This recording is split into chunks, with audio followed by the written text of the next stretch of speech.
Un cordial saludo, queridos hermanos y hermanas.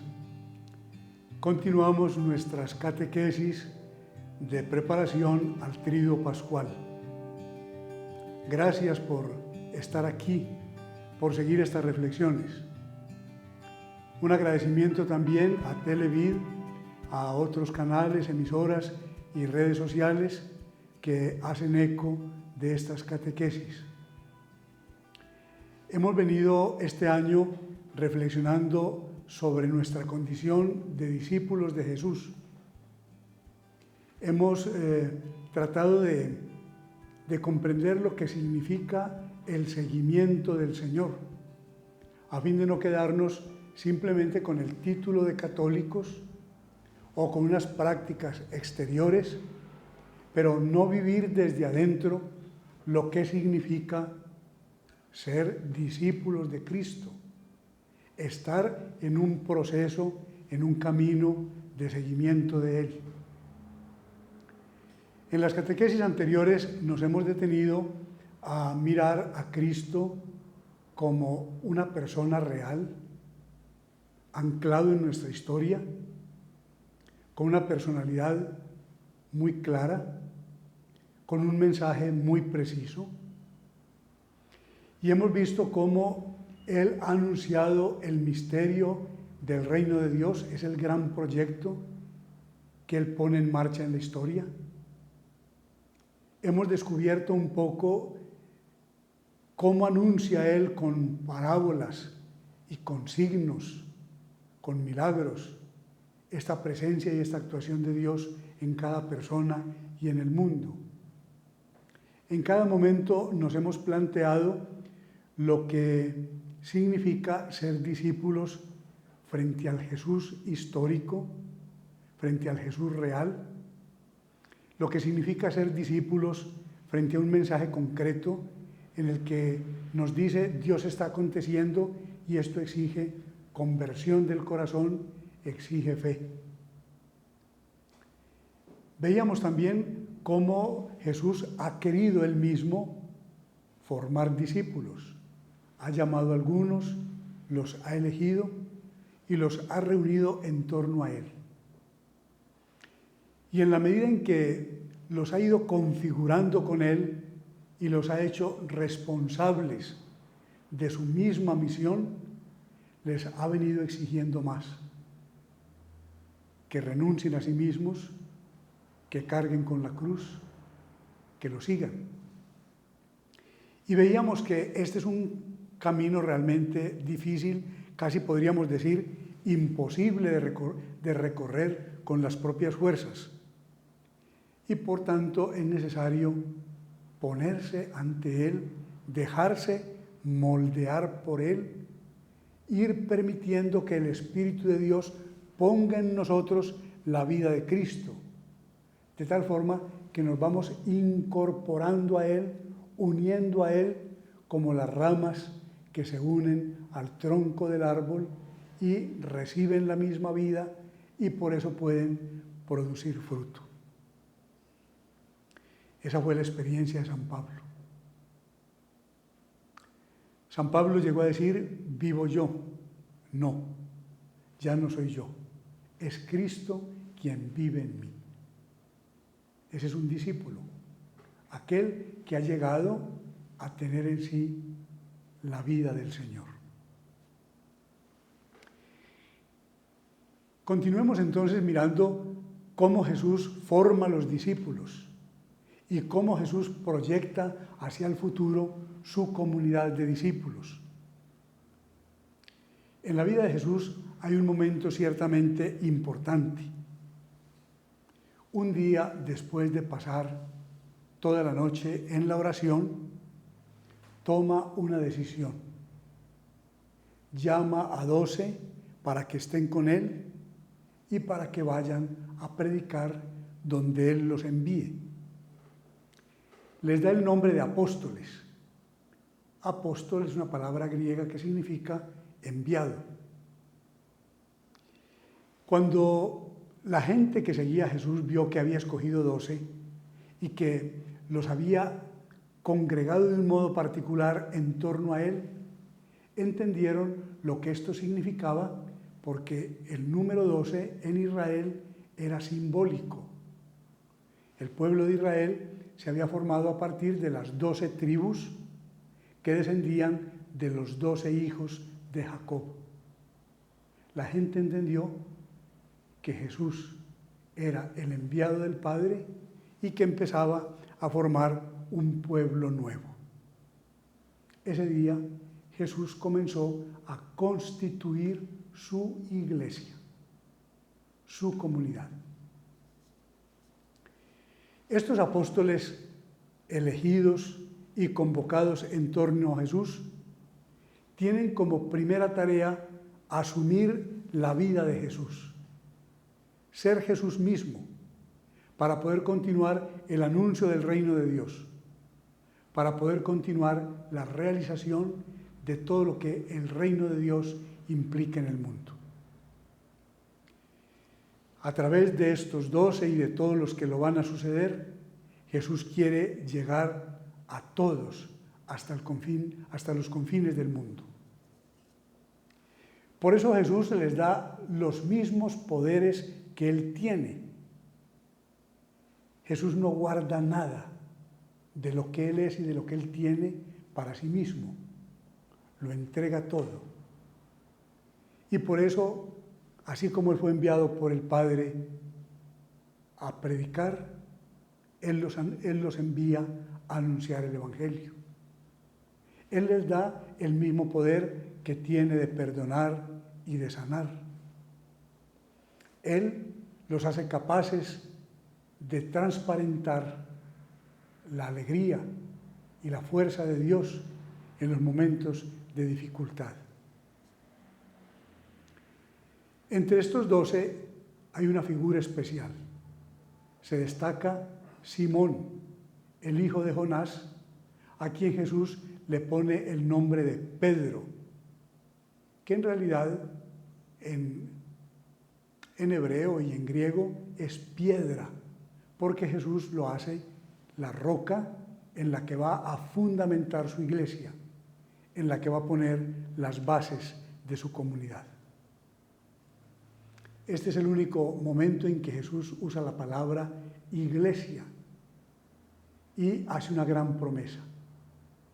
Tú eres Pedro, sobre esta piedra edificaré mi iglesia y las puertas del infierno, los poderes del infierno, no podrán contra ella.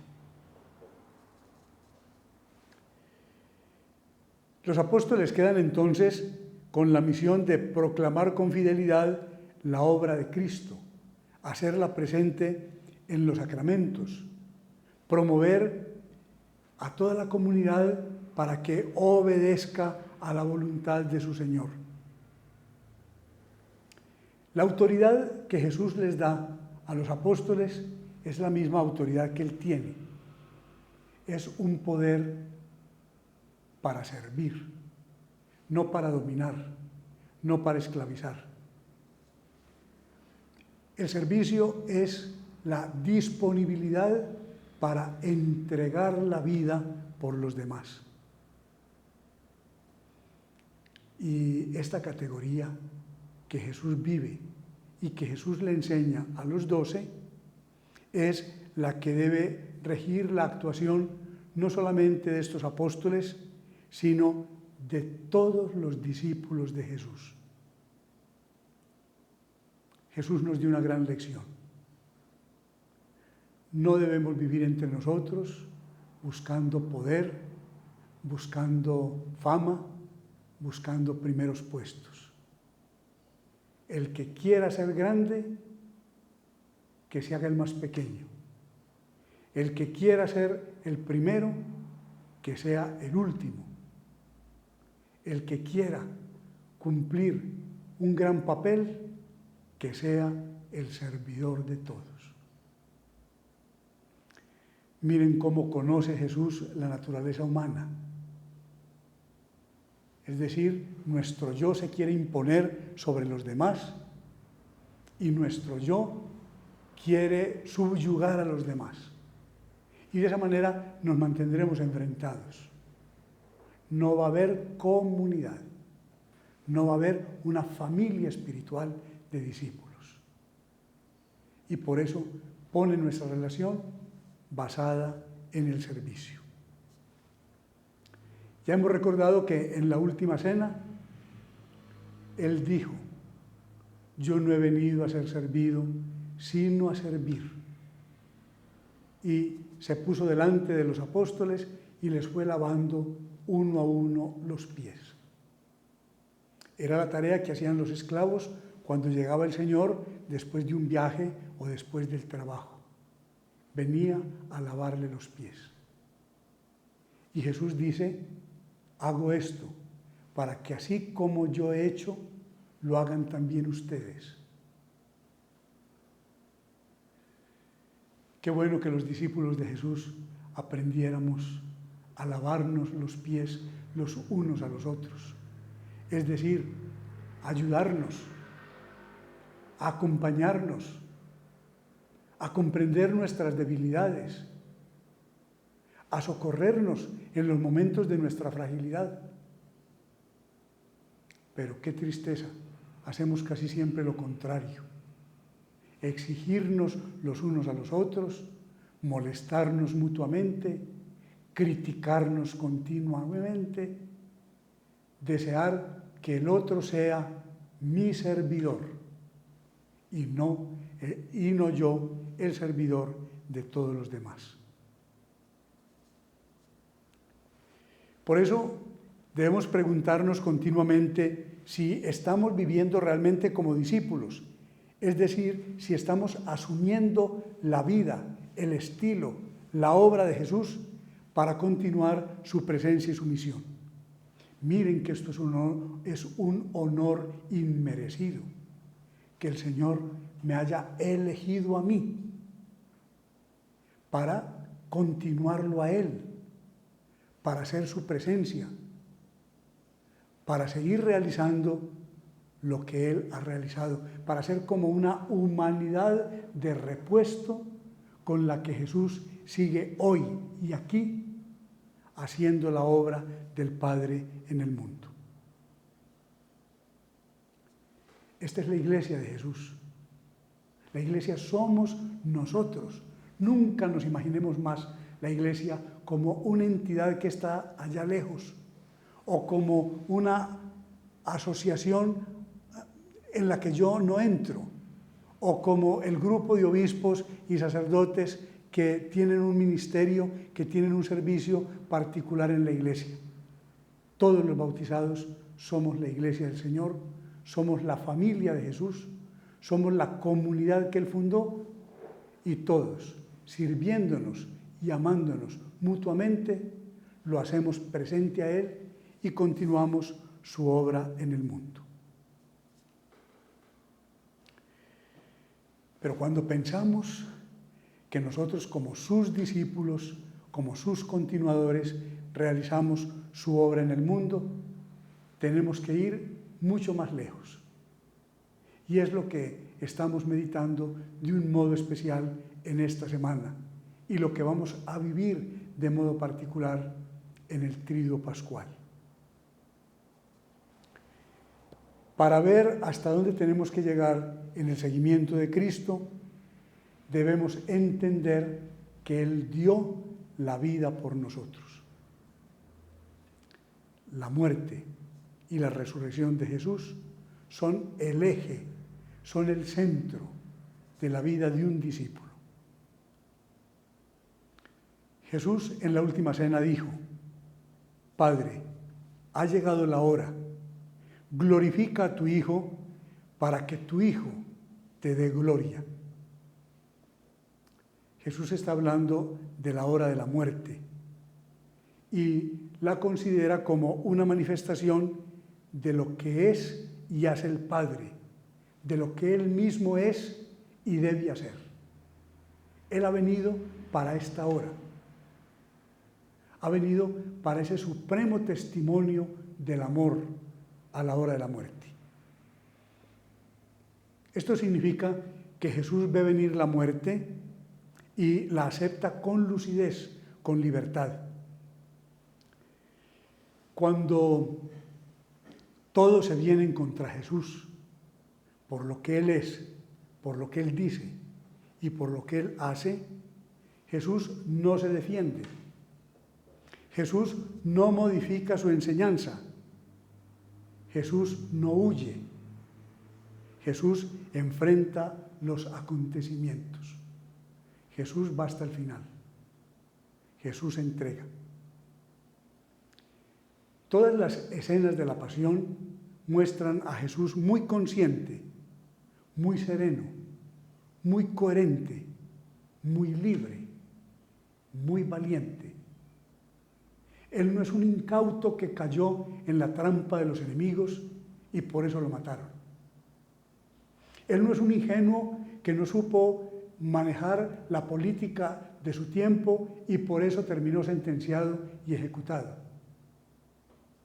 Él no es un ignorante que no supo defenderse.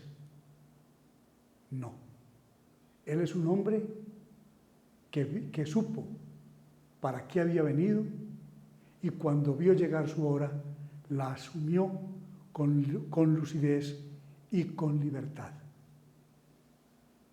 Por eso Jesús contempla su muerte no como un final traumático que acaba con su persona y que interrumpe su misión, sino como la culminación de todo lo que Él ha hecho, como la plenitud de todo lo que Él ha sido. Cristo entiende que la muerte que va a vivir le da sentido a todo lo que Él es y a todo lo que Él ha hecho. El objetivo fundamental de la vida de Jesús, lo vimos en la primera catequesis, era hacer la voluntad del Padre.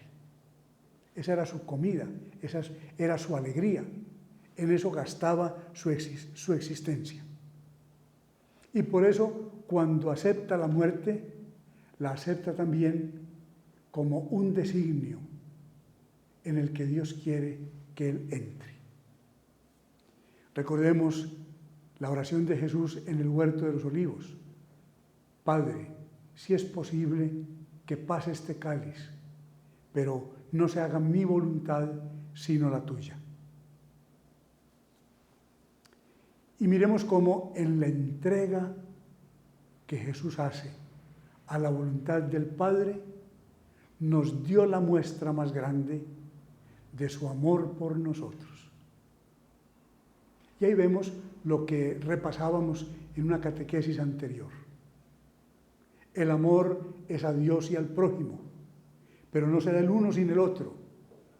Imposible amar a Dios si no amamos al prójimo y no somos capaces de amar al prójimo sino en Dios y por Dios. Esto es lo que Jesús vive a la hora de la pasión y de la muerte. Se entrega al Padre en el amor por la salvación de todos. El Padre ha enviado al Hijo para que venza el mal a fuerza de bien. Y el Hijo acepta entregarse en el amor más grande, en el amor hasta el extremo, en el amor que da la vida. Era la forma, era la manera de contrarrestar toda la estructura del mal construida sobre el egoísmo. La humanidad se había encerrado en el propio yo. Ese fue el motivo para discutir permanentemente con los doctores de la ley, con los jefes de Israel, con los fariseos y con los saduceos. Cada uno en su proyecto, cada uno en su mundo. Ahí Dios no puede reinar. Solo cuando morimos a nosotros mismos, cuando nos entregamos, Dios es todo en todos. En la muerte de Jesús, Dios demostró que nos amaba porque entregó al Hijo para vencer el mal con toda la potencia del amor. Y por eso la muerte de Jesús no es una tragedia, no es una frustración, es la hora de la gloria. Ahí es donde se revela todo el poder, toda la grandeza del amor de Dios. Jesús no murió de muerte natural, sino que fue detenido, fue juzgado y fue ejecutado en la cruz. Fue juzgado primero por un tribunal religioso en la persona de Anás y de Caifás, luego por un tribunal civil cuando lo interrogó Herodes y después cuando lo interrogó Pilatos. El tribunal religioso lo juzgó porque fue acusado de blasfemo, es decir, de hablar de Dios indebidamente. Y el tribunal civil lo juzgó como un agitador político que quería subvertir el orden romano en Palestina.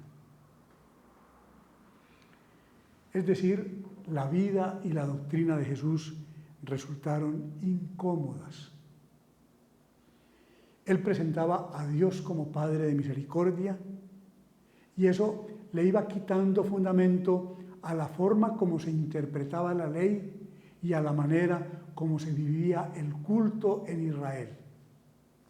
Eso incluso cuestionaba algunas prácticas políticas y sociales dentro del pueblo de Israel.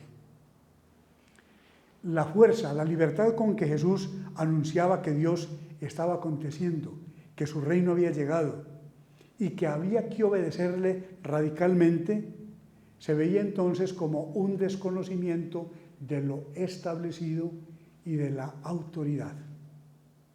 Y así se configura la acusación de que Jesús es peligroso porque blasfema de Dios y porque quiere sublevar al pueblo. Sabemos que Pilato buscó maneras para escaparse de ese juicio porque veía que Jesús era inocente.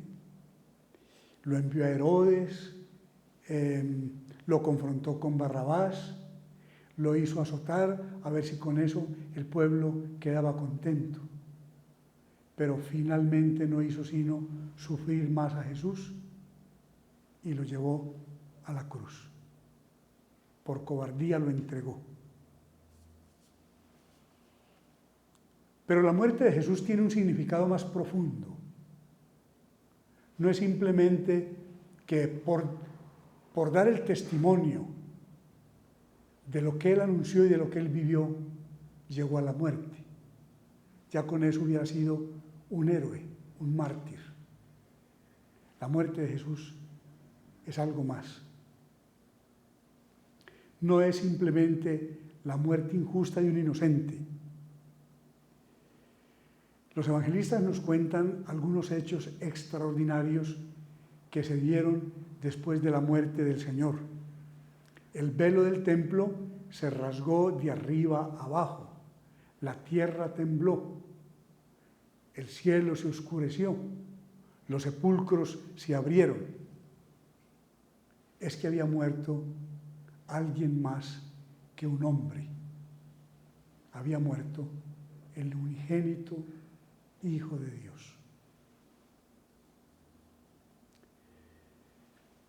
Durante esta semana, tanto el Domingo de Ramos como el Viernes Santo, leemos la Pasión del Señor. En ese relato impresionan tantas cosas, pero una de las cosas que más impacta es cómo todo y todos se confabulan contra Jesús para conducirlo a la muerte. Las autoridades religiosas lo quieren hacer desaparecer. El poder romano, que se presenta tan orgulloso de su justicia, comete la mayor injusticia con un hombre inocente. El pueblo que lo aclamaba y que incluso salió batiendo palmas y llamándolo Hijo de David, ahora grita enfurecido que lo crucifiquen y que su sangre caiga sobre todos. los transeúntes que pasan por allí, por el Calvario, se burlan de él porque no se puede salvar. Y los mismos discípulos lo traicionan y lo abandonan. Podríamos decir que toda la humanidad, cristianos, judíos y paganos, está implicada en la muerte de Jesús. Dios lo ha enviado y el mundo lo expulsa. San Juan lo dijo, la luz vino a los hombres y los hombres prefirieron las tinieblas. Ese es el gran pecado. Querer eliminar a Dios, desplazar a Dios, ignorar o rechazar a Dios. Es el pecado de nuestro tiempo. En el fondo es el pecado de cada uno de nosotros que se expresa a través de las acciones malas que cometemos.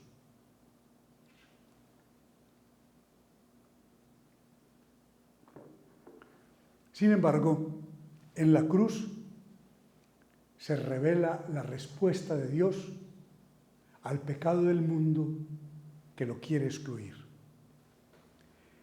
La cruz se vuelve fuente de perdón y de misericordia. Como que mientras mayor es el pecado, más grande es el amor de Dios.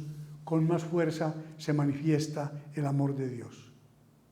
Por eso Jesús muere en la cruz perdonando, excusando a los verdugos. Muere acogiendo al ladrón que se arrepiente. Muere entregándose por todos. Pablo dice, Dios nos encerró a todos en la rebeldía para usar con todos de misericordia. Y luego complementa, para que los que viven no vivan para sí, sino para quien por ellos murió y resucitó. Por eso, desde el primer momento, la cruz empezó a dar frutos. El centurión que atravesó a Jesús con la lanza, creyó. La gente bajó del Calvario dándose golpes de pecho y diciendo que habían crucificado un inocente. Desde ese momento, Él se volvió causa de esperanza y de salvación para todos. Y por eso el consuelo del que está triste, del enfermo, del que está en pecado, del que vive cualquier situación que lo supera, es mirar a Cristo y Cristo crucificado y entender en su dolor y en su amor todo el amor de Dios que se impone sobre los males del mundo. Esta muerte de Jesús no se entiende sino por lo que Él hizo la víspera, en la última cena. Jesús había dicho, a mí la vida no me la quitan, la vida yo la doy. Y efectivamente, cuando se reunió por última vez para despedirse de los apóstoles, tomó el pan, tomó el vino e hizo un sacramento, es decir, un signo sensible en el que puso su gracia, su fuerza salvadora para ser Él. Y dijo, tomen y coman, este es mi cuerpo. Tomen y beban, esta es mi sangre. Es decir, aquí estoy yo, esta es mi vida, que mi vida entre en ustedes, que todo mi ser se vuelva parte de su propio ser. Diríamos que Jesús anticipó su muerte y la transformó en un acto de amor. Su muerte no fue un final, su muerte fue un comienzo. Cuando termina su vida, la vida pasa a la vida de los discípulos. La vida de Él se vuelve vida en todos los que Él ha elegido, en todos los que el Padre le va a dar. La vida de Jesús continúa en su cuerpo, que es la iglesia, en cada uno de nosotros. Cristo sigue vivo en nosotros. De esta transformación de la muerte violenta en ofrenda,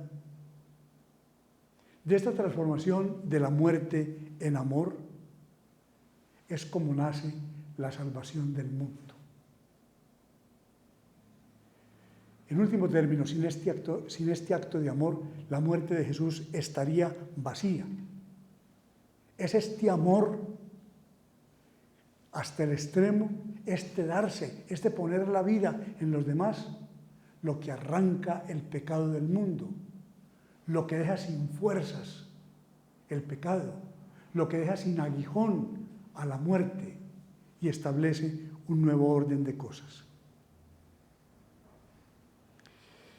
Al instituir la Eucaristía, Jesús dijo: hagan esto en memoria mía. San Pablo lo comenta explicando: cada vez que ustedes comen este pan y beben este cáliz, anuncian la muerte del Señor hasta que Él venga. Miremos entonces cómo en cada Eucaristía se hace presente la entrega amorosa de Cristo. Se nos aplican los méritos y los frutos de su pasión y de su resurrección para que nosotros nos vamos transformando en Él. Por eso el acto de comer el cuerpo del Señor lo llamamos la comunión, la común unión con Él, la incorporación, el ponernos en el cuerpo de Él, el ponerse en el cuerpo de nosotros. Pero podríamos encontrar también otro significado. Jesús nos está diciendo, cuando dice, hagan esto en memoria mía, nos está diciendo, ofrézcanse conmigo por amor. Ustedes también entreguen su vida. La mía no me la quitaron, yo se las di a ustedes. No se dejen quitar ustedes su vida, entréguenla a los demás, entréguenla por los demás. No la pierdan, no la boten, entreguen su vida. Así, nosotros tenemos la posibilidad de ofrecernos con Cristo, de poner nuestra vida en la vida santa, en la vida llena de amor de Cristo. Así podemos nosotros unirnos a su entrega. Así podemos morir con Él, completar, como dice San Pablo, lo que falta a la pasión de Cristo, salvar con Él a la humanidad. Podemos darle nuestro trabajo, nuestros sufrimientos, los logros de nuestra vida, el amor de nuestra familia, tantas cosas dolorosas o bellas que vivimos. Todo eso, miren cuando celebramos la Eucaristía, cómo se presentan el pan y el vino, fruto del trabajo y de las fatigas de los hombres. Es decir, unimos a la vida de Cristo nuestra vida. Y haciendo la memoria de su entrega, nos entregamos con Él. Ser discípulos de Jesús. Seguir a Jesús no es solamente, como decíamos el primer día, conocerlo, conocer su persona. No es aprendernos de memoria su doctrina. No es estar de acuerdo con lo que Él enseña. Es vivir su vida, es entrar en su realidad profunda. Es, en último término, ser Él para con Él continuar la salvación de la humanidad. Preguntémonos, ¿nos estamos entregando con Cristo? ¿Vivimos cada Eucaristía como una memoria del Señor que nos lleva a dar la vida con Él? Por eso, porque Jesús se entregó, su muerte no termina con la descomposición en el sepulcro, sino que termina en la resurrección. Este es el acontecimiento más desconcertante para el espíritu humano. Para quien no tenga fe es inadmisible cómo que Él, después de estar muerto, resucitó.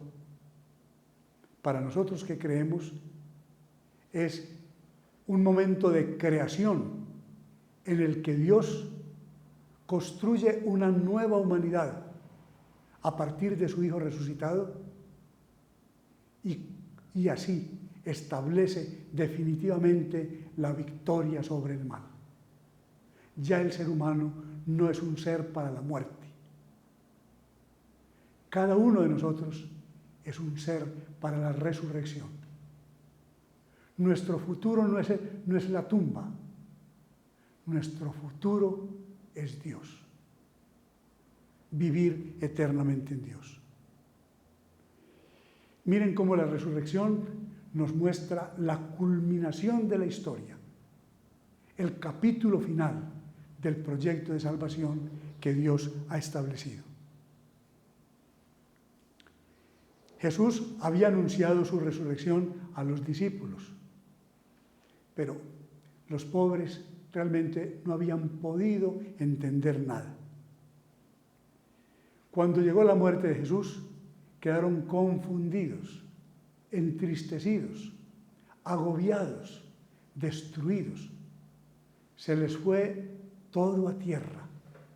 Ellos que habían dejado sus redes y sus barcas y sus familias por seguir a Jesús, y ahora lo vieron despedazado en una cruz.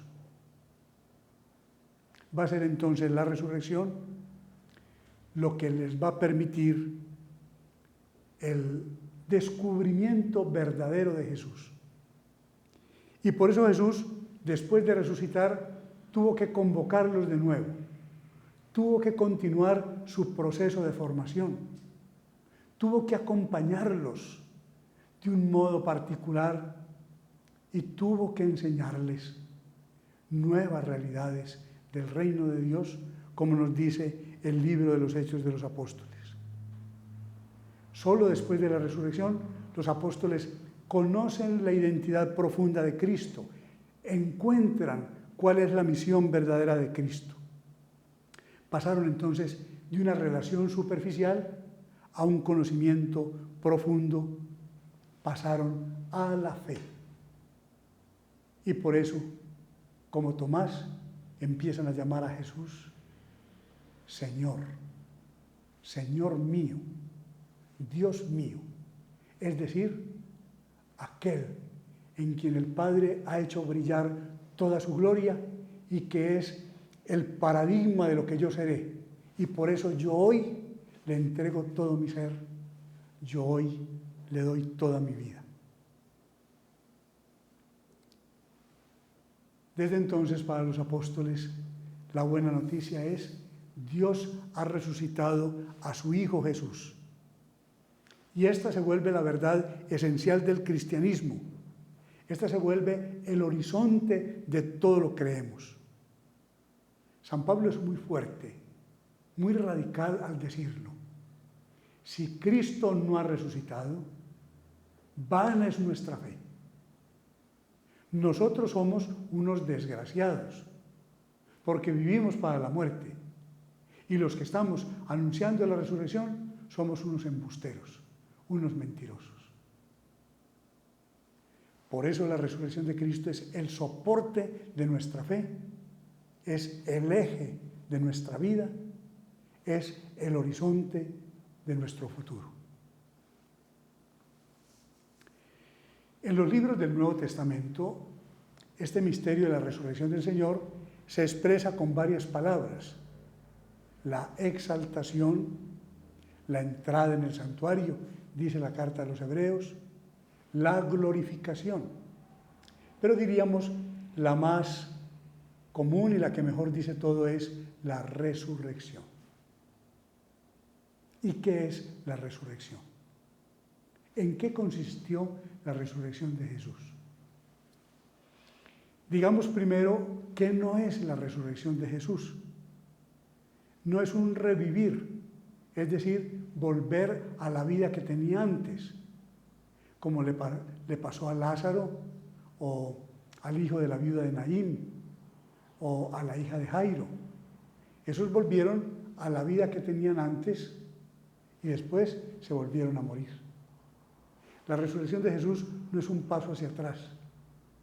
La resurrección de Jesús es un paso hacia adelante, hacia una nueva vida. La resurrección de Jesús no es simplemente la inmortalidad del alma, porque Él resucita con su cuerpo, es decir, la humanidad que Él tomó en las entrañas de la Virgen María no era una apariencia, era un cuerpo físico con toda la estructura de una personalidad humana. Esa realidad no se pierde, esa quedó asumida y quedó unida a su glorificación. La resurrección de Jesús no es una reencarnación como se tiene en la doctrina de tantas filosofías o religiones orientales, que el alma o el espíritu pasa después a vivir en otro cuerpo. Jesús resucitó con su mismo cuerpo. Tampoco la resurrección es un recuerdo o una alucinación que tienen los apóstoles, algo tan fuerte que les provocó la convicción de que Él estaba vivo. No. Recordemos que los apóstoles quedaron muy heridos, muy confundidos, muy defraudados, muy dispersos, muy incrédulos. Jesús los tuvo que volver a formar. La resurrección no es una narración inventada, una mentira construida para reunir a otros. No iban los apóstoles a congregar a otros en torno a lo que ellos no creían y no habían vivido. Y no se iban a ir en medio de 1000 penalidades por todos los caminos del mundo, como se viajaba en esos tiempos, en unas barcas a merced del viento, por unos senderos polvorientos, en medio de fatigas y peligros. No se iban a ir a exponerse al martirio como les tocó a todos, si no hubieran visto y tocado al Señor resucitado, si no hubieran tenido la experiencia de que Él, de otra manera, pero Él mismo, estaba vivo para siempre. Y así, como en la última cena, los involucró en su muerte, dándoles a comer su cuerpo y su sangre, en la Pascua los involucraba en su nueva vida, invitándolos a resucitar con Él. ¿Qué es lo que ha pasado exactamente en la resurrección? Los evangelios no nos describen el hecho mismo de la resurrección, sino que nos describen las consecuencias. El sepulcro quedó vacío, los apóstoles lo han visto, han comido con Él. Sin embargo, el testimonio de los apóstoles nos habla de que el resucitado es el mismo, pero al mismo tiempo es diferente. Entra con las puertas cerradas. En un primer momento, como que no lo conocen. Magdalena cree que es el hortelano. Los de Emaús piensan que es un forastero que camina con ellos. En el lago, los apóstoles lo ven como un fantasma. La resurrección ha sido una transformación de la humanidad de Jesús por la fuerza del Espíritu de Dios. San Pablo ha profundizado mucho en esto y San Pablo ha dicho: el Espíritu ha llevado que lo corruptible se vuelva incorruptible. La resurrección de Jesús es un paso, una Pascua. Es unir desde nuestra humanidad,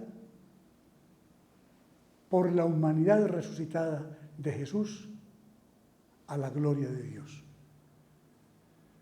Esto significa que se ha creado una nueva forma de ser persona humana. Así de sencillo. Jesús es la primicia, es el nuevo Adán. Es que nosotros no hemos tomado en serio esas expresiones. Es que es un misterio inaudito, es un milagro incomparable, es el acontecimiento más grande de toda la humanidad. Se estrenó una nueva forma de ser persona humana. La resurrección de Jesús es el cumplimiento de todas las esperanzas, de todos los anhelos que habitan el corazón humano. Todo lo que yo quiero puede darse el día que resucite como Jesús. La resurrección de Jesús es una luz, es una fuerza, es una energía para vivir todas las pruebas, todas las tristezas, todas las fatigas de la vida. La resurrección de Jesús crea la iglesia. En la pasión y muerte los discípulos se dispersaron, la Pascua los congrega. La resurrección de Jesús es el punto de partida de la misión. Sí, está vivo, Él vino de parte de Dios. Lo que nos ha dicho es verdad.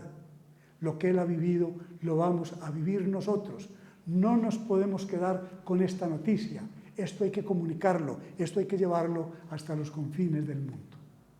Y por eso la resurrección de Jesús abre la misión de la iglesia.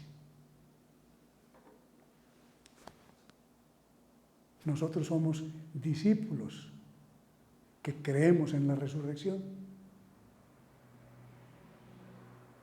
El seguimiento de Jesús que decimos que hacemos nos lleva a asumir su vida en la esperanza, es decir, estar seguros que vamos a resucitar con Él. Si estamos esperando la resurrección, ¿por qué estamos tan apegados a las pequeñas cosas de esta vida? ¿Por qué en este momento de esta pandemia estamos pensando solamente en que venga una vacuna? Es decir, librarnos de la muerte. De una muerte que tarde que temprano se va a dar. ¿Por qué no estamos pensando en la vida verdadera, en la que Jesús comenzó con la resurrección? ¿Hasta dónde tenemos esperanza?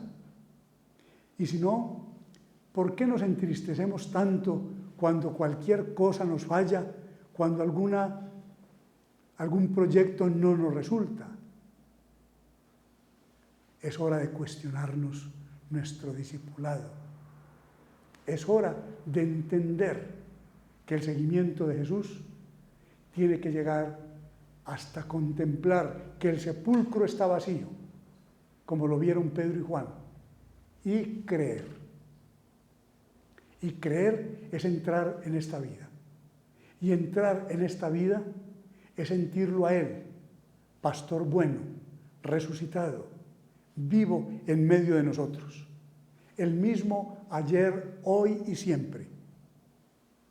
Creer en la resurrección es recibir el Espíritu Santo, que en Pentecostés se derramó sobre los apóstoles y que entonces realiza desde ese día las mismas maravillas en medio de nosotros. El gran don del resucitado es el Espíritu de Dios. En el Evangelio de San Juan encontramos algo muy significativo. Desde el mismo día de la resurrección, Jesús se aparece a los apóstoles y soplando sobre ellos les dice: reciban el Espíritu Santo.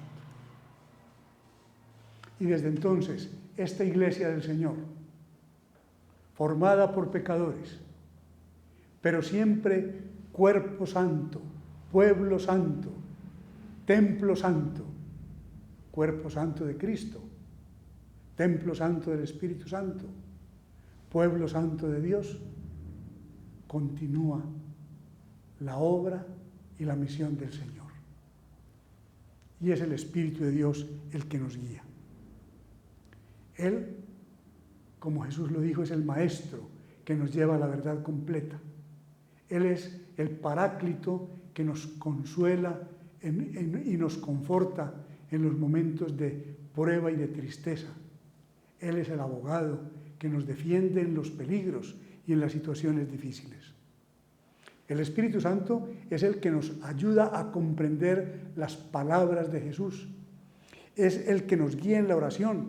Es el que crea el amor y la comunión entre nosotros. Es el que distribuye los dones y los carismas para que cada uno de nosotros pueda cumplir un servicio dentro de la comunidad. Él es el que nos fortalece para que cada uno realice su propia misión en el mundo. La resurrección de Jesús se está obrando, se está haciendo presente, se está proyectando en nosotros por la acción del Espíritu de Dios. Mis queridos hermanos y hermanas, estas reflexiones nos han llevado a mirar a Cristo, a sentirlo cerca, a saber que nos llama, que tenemos el honor de ser elegidos por Él, pero que este título de discípulos no se puede quedar en una palabra, en un sentimiento pasajero. Que ser discípulos es la nueva vida, la nueva forma de ser que asumimos una vez que nos entregamos a Él para que Él nos dé el reino de Dios.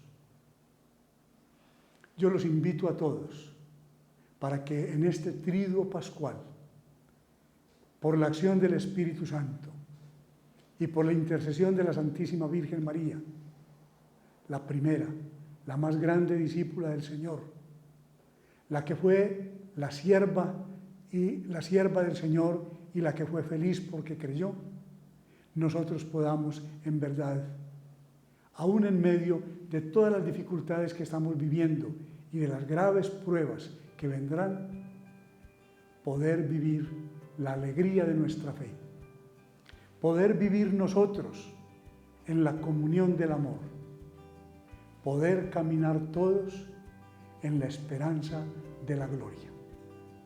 El seguimiento de Cristo no es inútil.